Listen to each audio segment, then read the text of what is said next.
नमस्कार, आप सुन रहे हैं ये पुस्तक बक ब्लू पर। नमस्कार। आज सुनिए वंदना सिंह की कहानियों की श्रृंखला में एक नई कहानी, छोटी ठकुराइन, आरजे सरिता के साथ। ये कहानी उन दिनों की है जब भारत आजाद ही हुआ था। उन दिनों बलिस्टर की पढ़ाई यानी कि बलिस्टर बाबू बनने की एक परंपरा सी चल गई थी। हर समुदाय से लोग अपने बेटे को जरूर लंदन या रूस वकालत के लिए भेजते थे। ये कहानी बंगाल शहरी चकाचौंध से दूर स्थान बांकुरा की है। बांकुरा में रहने वाले कैलाश बाबू और प्रभा, इन दोनों की है ये कहानी। इस कहानी में कुल 4 पात्र हैं जिन पे ये कहानी पूरी तरह से केंद्रित है। अच्छा चलिए बताएं, क्या आप इस बात पर विश्वास करते हैं कि मृत्यु के उपरांत भी कोई दुनिया होती है? अगर हाँ और अगर नहीं, तो दोनों ही अवस्था में आप इस कहानी से परिचित जरूर होना चाहेंगे। कहानी के पात्र हैं कैलाश बाबू, प्रभा, आजी माँ, ड्राइवर धानुकराम और रिक्शा वाला। उस दिन बहुत ही तेज बारिश हो रही थी। सुबह से शाम ढलने वाली थी, लेकिन ऐसा लग रहा था मानो दिन में ही अंधेरी रात हो गई हो। तेज हवा और घनी फुहारों के साथ बिजली कड़क रही थी। चारों तरफ सन्नाटा ही सन्नाटा था। कहीं दूर दूर तक कोई नजर नहीं आ रहा था, केवल अंधेरी छाया और बारिश। ऐसी घनी और डरावनी बरसात की शाम कैलाश बाबू अपनी गाड़ी में ड्राइवर को बोलते हैं, सुनो धानुकराम, तुम पता अच्छे से समझ लो। ड्राइवर ने जवाब दिया, जी जी बाबू साहब, हम समझ गए हैं, कुछ ही देर में हम वहां पहुंच जाएंगे। कैलाश बाबू बार बार अपने कोट के पैकेट से एक कागज निकाल रहे थे और वो था प्रभा का आखिरी पत्र। प्रभा ने पत्र में लिखा था, अरे ओ कैलाश बाबू, अब जब आओगे ना तो इस पूरी जगह में सिर्फ हमारी हवेली दिखती है। हवेली के ऊपर लिखा है छोटी ठकुराइन। कैलाश बाबू की गाड़ी धीरे धीरे तेज बारिश के साथ बांकुरा पहुंच जाती है। जैसे ही ड्राइवर कार रोकता है, वहां से 2 लोग अपनी पीठ पर बोरी रखे हुए गुजर गए।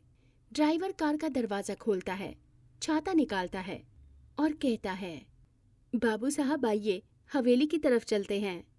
उस दिन बारिश इतनी तेज थी कि खुद को संभालना मुश्किल था। अब ऐसे में कैलाश बाबू ने ड्राइवर से कहा, सुनो, तुम कार के अंदर ही बैठो, मैं प्रभा से मिलकर कुछ 1 घंटे में वापस आता हूँ। कैलाश बाबू उस तेज बारिश में छाता लिए हवेली को ढूंढने लगते हैं। मन ही मन बुदबुदाते हैं, प्रभा ने खत में लिखा था कि हवेली का रंग गोरी दुल्हन के गुलाबी गाल जैसे बिल्कुल गुलाबी है।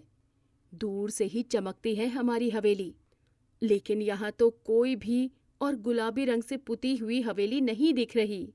खैर, मैं आगे चलकर देखता हूँ।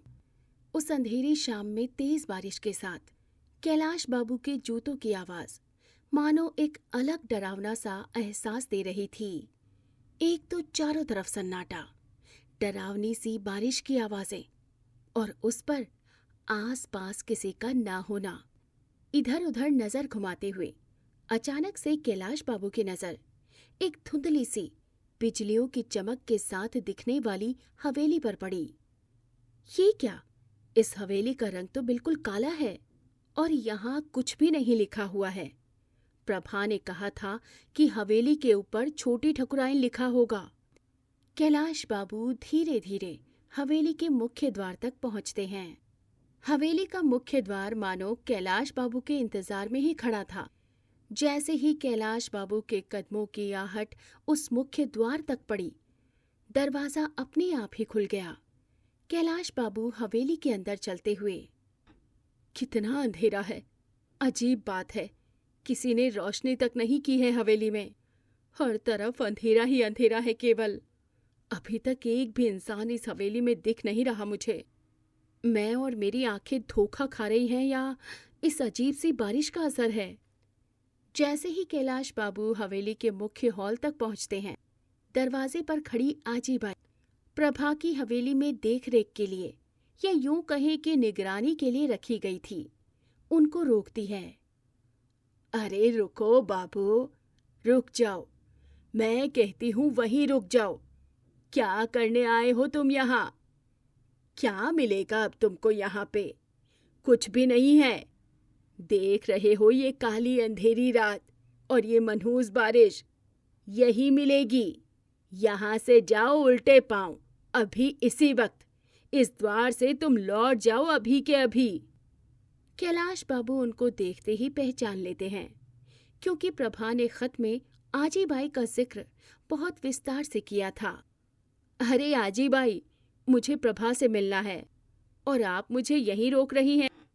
जाइए, प्रभा को आवाज लगाइए और बोलिए कि कैलाश आया है। अरे बुत की तरह क्यों खड़ी हैं? जाइए, जल्दी जाइए। लगता है बारिश की ठंडक तुम्हारे दिमाग पर असर कर गई है। आजी बाई की ये बात सुनकर कैलाश बाबू बोल पड़ते हैं। क्या बोल रही हैं आप?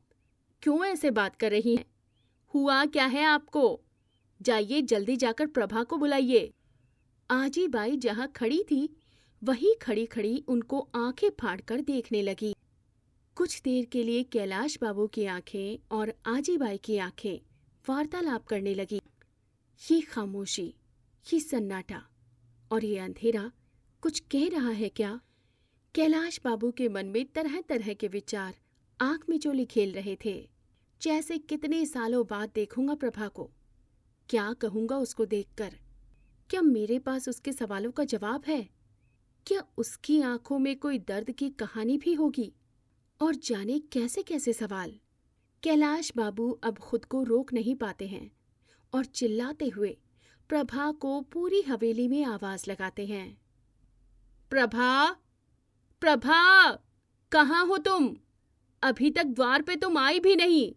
क्या तुम मेरा स्वागत नहीं करोगी? कैलाश बाबू आवाज लगाते लगाते हवेली के मुख्य हॉल में पहुंच जाते हैं और चारों तरफ नजर घुमाकर देखते हैं तो हवेली में किसी चीज की कमी नहीं थी। जैसा प्रभा ने पत्र में जिक्र किया है, हवेली वाकई वैसी ही है। पास में एक कालीशान कुर्सी पर कैलाश बाबू बैठ जाते हैं। जैसे ही कैलाश बाबू उस कुर्सी पर बैठते हैं, उनको एक अनुभव सा होता है। ये कुर्सी इतनी ठंडी क्यों है? इतनी ज्यादा, मानो बर्फ की थैली हो। लगता है बारिश का जो पानी मेरे कपड़ों पर है उसकी वजह से ही कुर्सी इतनी ठंडी लग रही है, लेकिन इतनी भी तो नहीं। कैलाश बाबू उस हॉल में चारों तरफ नजर घुमाते हैं। अरे प्रभा, कहाँ हो तुम? देखो, सामने आ जाओ। अरे अब आ भी जाओ। अचानक से कैलाश बाबू की आंखें सामने टंगी हुई 7.5 फीट की तस्वीर पे पड़ती है, जो कि प्रभा की थी। एकदम देवी का रूप लग रही थी वो तस्वीर में। बनारसी साड़ी, रानियों की तरह जेवर और माथे पर चमकती लाल सिंदूरी बिंदी और पूरी मांग में भरे सिंदूर, ये सब कुछ प्रभा को रानी जैसा बना रहे थे। अभी कैलाश बाबू उस तस्वीर को देख ही रहे थे कि उनके दाहिने एक बहुत ही सुंदर झूले पर बैठी प्रभा की आवाज हवेली में गूंज गई। लाल रंग की बनारसी साड़ी, पैरों में लाल महावर, भारी झांझर और जेवर से सजी हुई प्रभा झूले पर बैठी मुस्कुरा रही थी। कैलाश बाबू झूले से मात्र 8-9 कदम की दूरी पर खड़े थे। प्रभा को देखते हुए ही कैलाश बाबू उसकी तरफ बढ़ने लगे और अचानक से कदम लड़खड़ाने से वो झूले पर बैठी प्रभा के ऊपर गिरते गिरते बचे। कैलाश बाबू का हाथ प्रभा के हाथों पर जाकर रुकता है। जैसे ही कैलाश बाबू का हाथ प्रभा के हाथ में पड़ा, अरे प्रभा, क्या हुआ है? तुम इतनी ठंडी क्यों हो? तुम्हारे हाथों में बर्फ लगी है क्या? और तुम्हारे हाथ ऐसे क्यों लग रहे हैं मानो पानी में बहुत दिनों से गला हुआ हो? तुम्हें क्या हुआ है प्रभा? ये कैसी हालत बना रखी है तुमने? पूरा शरीर बर्फ सा महसूस हो रहा है। और तुम्हारे हाथ, ये तुम्हारे हाथों के ऊपर मानो मैदे की पपड़ी जमी हुई है। कैलाश बाबू अचानक से वहीं झूले के पास खड़े हो जाते हैं। अच्छा खैर छोड़ो, ये बताओ तुम कैसी हो? लग तो रही हो बहुत सुंदर। और कहाँ है तुम्हारे राजा बाबू? ओहो, छोटी ठकुराइन।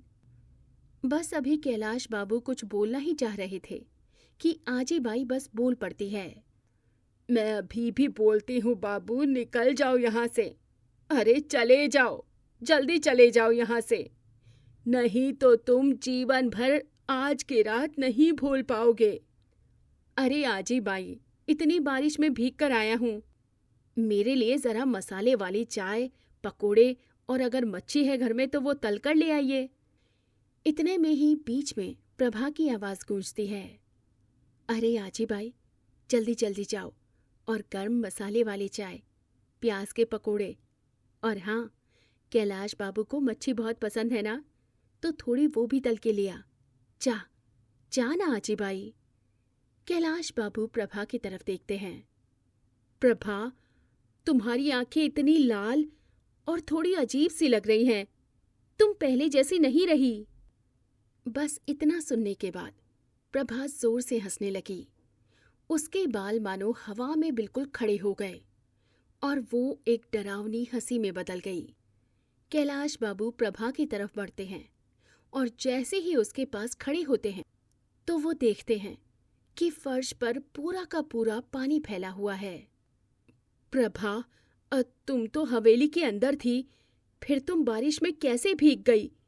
इतना पानी पानी क्यों है तुम्हारे आसपास? प्रभा, मैं कुछ पूछ रहा हूँ, बताओ ना, तुम खुश हो ना? प्रभा की आवाज पूरी हवेली में गूंजती है। हाँ हाँ कैलाश बाबू, मैं बहुत खुश हूँ, इतनी कि पूछो मत। देखो देखो, मेरे गाल चमक रहे हैं ना। इतना खाती हूँ कि खून से पूरा शरीर सफेद हो गया है। खैर, तुम बताओ कैलाश बाबू, कैसे हो? और तुम्हारी धर्मपत्नी कैसी है? बच्चे हुए कि नहीं? कैलाश बाबू हंसते हुए बोलते हैं। जरा सांस तो ले लो प्रभा। मेरे मन में तो बचपन से ही किसी और की तस्वीर बसी है। मैं किसी और से शादी कैसे कर सकता था? अच्छा, इतना प्रेम था तो उसे छोड़कर क्यों गए? चिल्लाते हुए प्रभा की आवाज फिर से हवेली में गूंजी। जवाब दो कैलाश बाबू, क्यों छोड़कर गए? और जो गए तो फिर एक बार भी सोचा नहीं कि किस हाल में होगी वो? अब कुछ भी पहले जैसा नहीं है कैलाश बाबू, सब कुछ बदल गया है। कैलाश बाबू प्रभा को गौर से देखते हैं। तुम ऐसी क्यों लग रही हो प्रभा? क्या तुम बहुत देर से बारिश में भीग रही थी? आखिर हुआ क्या है? इतने में आजी बाई आ जाती हैं और वो बोलती हैं, बार बार एक ही सवाल क्यों पूछ रहे हो? जब तुम हवेली के दरवाजे तक पहुंचे थे, क्या रास्ते में 2 लोग बोरी ले जाते हुए दिखे थे तुमको? कैलाश बाबू पीछे मुड़कर आजी बाई को देखते हैं। फिर उनको ध्यान आया, आजी बाई भी मानो कितनी दिनों से पानी में फूलकर आकर खड़ी हो गई हो। कुछ देर के लिए हवेली में सन्नाटा छा जाता है। तभी अचानक तेज बिजली कड़कने की आवाज आती है। प्रभा, तुम मुझे ऐसे क्यों देख रही हो? प्रभा चिल्लाती हुई आक्रोश भरी आवाज में कहती है, तो क्या करूं मैं? बार बार तुम एक ही सवाल पूछ रहे हो, पानी में भीगी हो। तो सुनो कैलाश बाबू, ये जो सामने खड़ी है ना प्रभा, ये पुराने बगीचे के पास जो तालाब है, उस तालाब में पिछले 2 साल से पानी में ही पड़ी हुई है। जानते हो कैसे टुकड़ों में? कई टुकड़ों में। तालाब का पानी बहुत ठंडा है कैलाश बाबू, बहुत ठंडा है। उस दौरान तो मेरी उम्र ही क्या थी जब ब्याह दी गई थी, इस हवेली से हवेली के बाबू साहब से। मात्र आपकी प्रभा 10 साल की थी और इस हवेली के भारी जेवर और रीति रिवाजों का भार हमारे तन पे डाल दिया गया। तुमको तो पता ही नहीं था ना कि हमारे समुदाय में बेटियों को 9-10 साल की उम्र में ही ब्याह देते हैं। फिर भी तुम बिना मुझसे ब्याह किए चले गए। तुम्हें बैरिस्टर बाबू जो बनना था, सुन सकते हो तो सुनो। अभी तो कुछ दिन ही बीते थे इस हवेली में आए हुए कि मुझे खेलने कूदने से भी रोक दिया गया। एक दिन की बात थी कि मैं अपनी सखी के साथ तालाब के पास जो बगीचा है उसमें घूमने चली गई और खेल खेल में शाम ढल गई। मैं बिना डोली के पैदल ही दौड़ती खेलती कूदती हवेली पहुंची। हवेली में तो मानो हंगामा मच गया था। एक ही सवाल सब पूछ रहे थे, तुम कहाँ थी प्रभा, और ये क्या हाल बना रखा है? तुम हवेली के बाहर कदम रखी ही क्यों? और यदि बाहर गई थी तो डोली से क्यों नहीं गई? जवाब दो। जिसके साथ मुझे 7 फेरे डालकर सौभाग्यवती होने का सौभाग्य प्राप्त हुआ था, उसने उसी दिन मेरा तिरस्कार कर दिया। पूरे समुदाय में तुम्हारी वजह से हमारे खानदान का नाम खराब हो गया है प्रभा। अब तुम इस हवेली में रहने लायक नहीं हो। सबकी बातें सुनकर मैं कितना चुप रहती, मेरे मुख से निकल गया, ठीक है तो मुझे आप सभी बम्बई भिजवा दो, वहां पे रहते हैं हमारे कैलाश बाबू। इतना सुनते ही जाने सबको क्या हो गया। हमारे पति, ससुर, दादा ससुर और सासू माँ सबने कहा कि एक उल्टा है, अब इसका यहाँ रहना ठीक नहीं है। वैसे भी हवेली से लेकर तालाब तक जाते हुए इसको जाने कितने मर्दों ने देखा होगा। सबने इसका चेहरा देख लिया, बिना घूंघट के ही दौड़ी गई थी। अब लाज बची ही कहाँ है?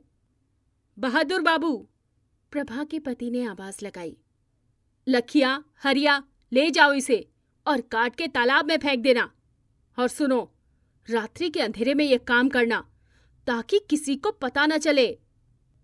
इतने में ही कैलाश बाबू बोल उठते हैं, क्या बकवास कर रही हो प्रभा? क्या चल रहा है सब कुछ? क्या तुम मुझे पागल समझती हो? तुम मेरे सामने खड़ी हो और तुम ये कह रही हो कि तुम्हें कोई मजाक नहीं चल रहा कैलाश बाबू। तुम्हारी प्रभा को आज से 2 साल पहले उसी तालाब में टुकड़ों में काटकर फेंक दिया गया था। आज भी मेरे हाथ, पैर और शरीर के टुकड़े उसी पानी में पड़े हुए हैं और मैं तब तक नहीं जा सकती यहाँ से जब तक कि तुम मेरा अंतिम संस्कार विधि के साथ नहीं कर देते। और ये जो आजी बाई है ना, उन्होंने उस रात की पूरी घटना देख ली थी, इसीलिए उसे भी जिंदा उस गहरे कुएं में फेंक दिया गया था। सुनो कैलाश बाबू, उस तालाब से मेरे शरीर के टुकड़ों को निकाल दो और वैसे ही आजी बाई की हड्डियों को निकाल कर अंतिम संस्कार करवा दो। इतना तो कर ही सकते हो ना? कुछ देर के लिए तो मानो कैलाश बाबू के दिमाग और दिल में ये कैसी हलचल चल रही थी जो ना तो सांस लेने दे रही थी और ना रोकने दे रही थी। एक लंबी खामोशी अंदर ही अंदर थी। सवालों के इतने कटघरे बन गए थे कि कैलाश बाबू खुद संभल नहीं पा रहे थे। उनकी खामोशी की चुप्पी को तोड़ती है प्रभा की चीख, अभी भी सोच रहे हो? क्या ये कर्तव्य भी नहीं निभाओगे? प्रेम का कर्तव्य तो नहीं निभा पाए, कम से कम ये तो कर लो। अपने माथे को जोर से पकड़ते हुए और बिलख कर रोते हुए कैलाश बाबू ने कहा, मुझे माफ कर दो प्रभा, मुझे माफ कर दो। मैं वो सब करूंगा जिससे मेरी प्रभा को उस दुनिया में शांति मिल सके, सुख मिल सके। कैलाश बाबू प्रभा की तरफ देखते हैं और सोचते हैं, ये वाकया जिंदगी की वो अंधेरी रात है जिसमें मैंने अपनी प्रभा की जिंदगी के बुझते लालटेन को देखा। उसके बाद कैलाश बाबू सीधा उस तालाब के पास गए और प्रभा के शरीर के टुकड़ों को निकलवाकर पूरे विधि विधान के साथ उसका अंतिम संस्कार करते हैं और दूसरी तरफ आजी बाई के शरीर का भी अंतिम संस्कार करवाते हैं। ये सारी क्रिया करने के बाद कैलाश बाबू हवेली में जाते हैं और हवेली की रंगत को देखकर चौंक जाते हैं। हवेली का रंग गुलाबी हो चुका था, चारों तरफ फूल पौधे लहलहा रहे थे एवं हर चीज अपनी जगह पर बड़े ही सहज रूप में स्थापित हो चुकी थी। जब कैलाश बाबू हवेली के अंदर उस झूले पर देखते हैं तो उनकी प्रभा उनकी तरफ देख रही होती है और हाथ जोड़कर कहती है, अरे ओ कैलाश बाबू, अब ऐसे मुंह लटका के क्यों खड़े हो? हमें शांति मिल रही है। आपके हाथों जो हमारा अंतिम संस्कार हुआ है, ऐसा महसूस हो रहा है जैसे मैं आपकी ब्याहता बहू हूँ। अब मुझे जाना होगा। अब मैं जाऊँ? कुछ ही क्षण के बाद वहां आजी बाई आ जाती हैं और दोनों देखते ही देखते एक रोशनी के रूप में परिवर्तित होकर ओझल हो जाती हैं। सामने मेज पर कैलाश बाबू की नजर पड़ती है। वहां हवेली के कागज पड़े थे। हवेली कैलाश बाबू के नाम हो चुकी थी और वहां लिखा था, इस हवेली को दान कर देना कैलाश बाबू, उन प्रताड़ित महिलाओं के लिए जिन्हें ससुराल में सुख नहीं मिलता। कम से कम उन्हें मरना तो नहीं पड़ेगा। यहाँ पर उनकी देखरेख की जाएगी। हमारी हवेली के बगल में जो महिलाओं के लिए एक कार्य समिति है ना, उन्हीं को दे देना। वही करेंगे ये कार्य। जैसा प्रभा ने लिखा था वैसा कैलाश बाबू ने किया और फिर हवेली की तरफ हाथ जोड़कर प्रणाम किया और दिल ही दिल प्रभा को याद करते अपने स्थान को लौट जाते हैं। शरीर और आत्मा का संबंध इस दुनिया से दूसरी दुनिया में क्या अस्तित्व रखता है, ये कहना तो बड़ा मुश्किल है। हाँ, इतना जरूर है कि आत्मा होती जरूर है और मृत्यु के उपरांत भी अधूरी कामना, अधूरे सपने एक मरे हुए इंसान को भी शांति से दूसरी दुनिया में भी रहने नहीं देते। अभी आप सुन रहे थे ये पुस्तक बक ब्लू पर। आपको ये किताब कैसी लगी कमेंट में हमें जरूर बताएं। साथ ही स्क्रीन पर दिए गए सभी प्लेटफॉर्म्स पर हमको फॉलो करना ना भूलें। धन्यवाद।